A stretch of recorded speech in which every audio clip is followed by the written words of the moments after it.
strive to be a joyous leader. If you already have enough joy in your role, please hold on to that.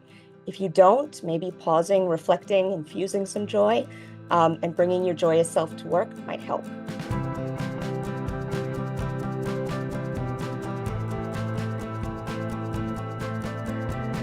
Pearl today centers on something that is intrinsic to all of us in a personal way, to our sense of well-being, to triggering that dopamine that we need to stay motivated every day. And that concept or that word is joy. So I want to share with you a little bit of my story and how I came to centralize joy as I transitioned from a classroom teacher into a leadership position. So I have been a PYP classroom teacher and performing arts teacher for 15 years. And every day, even if you try not to, it's filled with joyful moments. When you are with students and they're drawing beautiful asymmetrical portraits of you, and they're bringing in creatures unexpectedly into the classroom, and their eyes are lighting up when they learn how to read, or, in indoor recess, they're creating a massage parlor in your classroom. It happened in Bangkok, of course. Your moments are punctuated with these moments of joy, and you start internalizing that and kind of building up this joy deposit, if you will.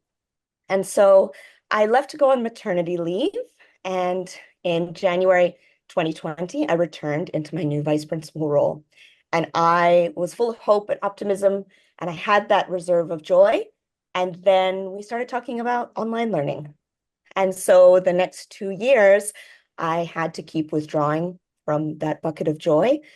And when we returned to school in 2022, fully on campus, I thought, this is it. My joy will be replenished automatically. But it wasn't. It wasn't completely.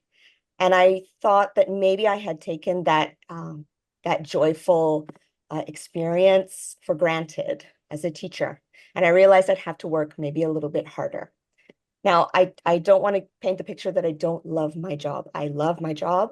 I love the sense of responsibility, the contribution, the connectedness, the sphere of connection grows. Every day I get to connect with students in really meaningful ways, and my colleagues and the wider community. But it wasn't the same sense of joy I had as a teacher, and that really fulfilled me day after day. So I became intentional, became a goal of mine to strive for joy in my role. So I did a few simple things to try and ensure that I had an innate sense of joy every single day. So first, I actually just took some time to reflect, because joy is a personalized experience. What's joyful to you may be different to me. For me, humor, laughter, a bit of spontaneity, and creativity are things that are joyful. So then I thought, how can I infuse this more into my work day, my work week, my work year? So even though it may sound frivolous, I started planning for laughs in meetings, silly inclusion activities, a joke that would maybe align with the work that I was doing. And I thought maybe this won't be well received, but it's yet to actually detract from a meeting. It actually brings a great sense of connection. I've started up some new traditions in our elementary school. And most recently, I found an excuse to get back in the classroom where I felt most joyful by co-teaching philosophy for children, an approach that I'm really passionate about, that is now a school initiative. And then lastly, I promised myself that I would bring more of my whole self to work. I would bring my joyous self, my silly self. And in doing that, the reciprocity was huge. My colleagues felt that they could see the whole of me. We connected on different levels, and my students saw a model of joy, to the point that one of my year 6 students this year said, "Miss Bry, why is your laugh so loud?" And I don't have an answer for that, but they see me as someone that's laughing through the school day. So my pearl is this: strive to be a joyous leader. If you already have enough joy in your role, please hold on to that. If you don't, maybe pausing, reflecting, infusing some joy, and bringing your joyous self to work might help.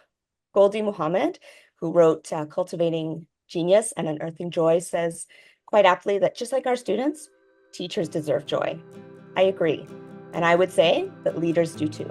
So strive for joy, and thank you.